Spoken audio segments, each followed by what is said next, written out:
இடம்பொருள் நேயர்களுக்கு வணக்கம். ஸோ இன்னைக்கு பார்த்தீங்க அப்படின்னா பாண்டியன் ஷோ சீரியலில் நம்ம எதிர்பார்த்த மாதிரியே ஒரு சம்பவத்தை செஞ்சுட்டாங்க. இப்போ என்னன்னா ராஜி தன்னுடைய அண்ணன் மேலே தன்னோட அப்பா சித்தப்பா மேலேயே கம்ப்ளைண்ட் கொடுக்கறதுக்கு ரெடி ஆகிட்டாங்க, தன்னுடைய புகுந்த வீட்டை காப்பாற்றுறதுக்காக. ஏன்னா இது ஒன் ஆஃப் இன்சிடென்ட்னு சொல்லுவாங்க. இந்த ஒரு தடவை நடந்த விஷயத்தால் கிடையாது, பல தடவை இந்த குடும்பம் பண்ண வேலை செஞ்ச வேலை எல்லாத்தையும் பார்க்கும்பொழுது உங்களுக்கு தெளிவாக தெரியுது யார் பக்கத்தில் நியாயம் இருக்குது, யார் பக்கத்தில் நல்லவங்க இருக்காங்க, யார் வீம்புக்குன்னு எல்லாத்தையும் பண்ணுறாங்க அப்படிங்கிறது தெரியுது. இதில் வேற இவங்களுடைய முன்னாடி சம்பந்தம், அதாவது இந்த சரவணனுக்கு இது முன்னாடி அந்த சம்பந்தம்லாம் கெட்டு போனதுக்கான முக்கியமான காரணமே சக்திவேல் தாங்கிறத இன்னமும் யாரும் சொல்லலை. சக்திவேல் முத்துவேல் தாங்கிறத பார்த்திங்கன்னா மீனாவுக்கும் செந்திலுக்கும் தெரியும், அது யார்ட்டையும் சொல்லாமல் தான் வச்சுருந்தாங்க. இப்போ இங்கே பார்த்தீங்க அப்படின்னா அதுவும் தெரிஞ்சுன்னா இன்னும் கடுப்பாக இருப்பாங்க ராஜியை. ஸோ இப்போ அதுக்கெல்லாம் சேர்த்து வச்சுட்டு இப்போ ஒரு சின்ன பிரச்சனை, பக்கத்து வீடு கூட நடந்த சண்டைக்கு வேணுனே கல்யாணம் நெருங்கிட்டு இருக்கும் பொழுது ஒரு பழி வாங்குற நோக்கத்தோட 3 பேர்த்தையும் தூக்கி மாப்பிள்ளையோட சேர்த்து ஜெயிலில் ஸ்டேஷனில் உட்கார வச்சதெல்லாம் பெரிய கடுப்பான ஒரு விஷயம். அதனால தான் இப்போ என்ன பண்ணிட்டாங்க, அழகாக இதை ராஜி நான் கம்ப்ளைண்ட் கொடுக்குறேன், என் அண்ணன் தான் நடிச்சார் அப்படின்னு கம்ப்ளைண்ட் கொடுக்குறாங்க. இது நாளப்புறம் அவங்களுடைய குடும்பத்தில் சேர்றதுக்கான ஒரு விரிசலாக தான் இருக்கும். அவங்க சேர்றதுக்கு ட்ரை பண்ணால் கூட அது உடனடியாக நடக்காமல் பிரச்சனையாக தான் இருக்கும். அவங்களும் மறக்காமல் எங்கள் மேலே நீ கேஸ் போடலான்னு பண்ணல நீ அப்படின்னு நிற்பாங்க. ஆனால் அவங்க பக்கத்தில் அவங்க செஞ்ச தவறுகள்லாம் விட்டுருவாங்க.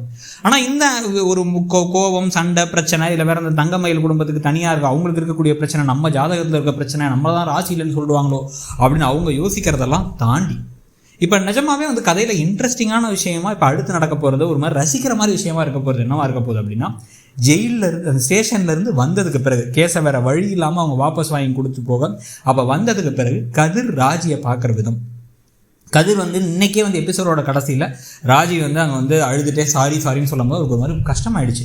மற்ற 2 பேர் கூட வேணாமா எதுக்குமா நீ சாரி சொல்கிற, உன் மேலே என்னமா தப்புன்னு சொல்லிட்டு இருக்கும் போதும் கதிருக்கு என்ன சொல்கிறனே தெரியல, ஒரு பாவமாக பார்த்தாரு. இன்றைக்கி தன்னையும் தன்னோட அண்ணன் மேலே கேஸ் போட்டு இந்த கல்யாணமே நின்றுட போகுது. ஏன்னா இதை ஆரம்பிச்சு விட்டதே கதிர் தான் கோபமாயிட்டு கதிர் தான் போயிட்டு செந்தில்கிட்ட சொல்லி அப்புறம் இவங்க 2 பேரும் போய் இவங்க 2 பேரும் வெளில போய் அடிக்க போகிறேன்னு போகும்போது அது சரவணனுக்கு தெரிஞ்சு இந்த பிரச்சனையே ஆரம்பிச்சிச்சு. இப்போ அண்ணனையும் காப்பாற்றி நம்மளையும் காப்பாற்றி வெளில கூட்டு வந்துட்டாங்க. தன்னுடைய மனைவி என்னதான் விருப்பம் இல்லாமல் கல்யாணம், ஒரு கட்டாய கல்யாணமாக இருந்தாலும் அந்த பொண்ணு நமக்காக தன்னோட அண்ணன் மேலே தன்னோட அப்பா சித்தப்பா மேலேயே கேஸ் கொடுக்கறதுக்கு ரெடியாக இருந்தாங்கிறது தெரிய வரும்போது இவருக்கு ஒரு சாஃப்ட் கார்னர், ஒரு பாசம், ஒரு அன்பு ஒன்று உருவாக போகுது. இந்த விஷயத்தை அவர் ஏற்கனவே அவர் கொஞ்சம் கொஞ்சமாக நீ பார்த்துக்கோ பண்ணு அப்படின்லாம் சொல்லிட்டு இருக்காரு. ஒரு மாதிரி பாசத்தை லைட்டாக காமிக்க ஆரம்பிச்சிட்டார். இப்போ இதுக்கு பிறகு அவருக்கு ஒரு காதலாக மாறுறதுக்கான வாய்ப்புகளும் இருக்குது. ரொம்ப தேங்க்ஸ்ன்னு சொல்கிறதாகட்டும், நீ இல்லைனா என்ன ஆயிருப்பேனே எனக்கு தெரில அப்படின்னு சொல்கிறதாகட்டும், இந்த கல்யாணமே நிற்க போகிற மாதிரி இருந்தது, நீ தான் காப்பாற்றிருக்க அப்படின்னு அந்த குடும்பமே சேர்ந்து ராஜியை மெச்சுறதும், அதுலேருந்து காதல் கொஞ்சம் கொஞ்சமாக மலர்றதும் அப்படின்னு சொல்லிட்டு பல விஷயங்கள் நடக்க போகுது. இது எல்லாத்தையும் பற்றி நீங்கள் என்ன நினைக்கிறீங்க, அந்த கதை இப்போ எப்படி போகுதுன்னு நினைக்கிறீங்க, இதில் என்னென்ன விஷயம் உங்களுக்கு பிடிச்சிருக்கு இந்த சீரியல்லாங்கிறத சொல்லுங்கள். தேங்க்யூ. இடம்பொருள் நேயர்களுக்கு வணக்கம். ஸோ இன்னைக்கு பார்த்தீங்க அப்படின்னா பாண்டியன்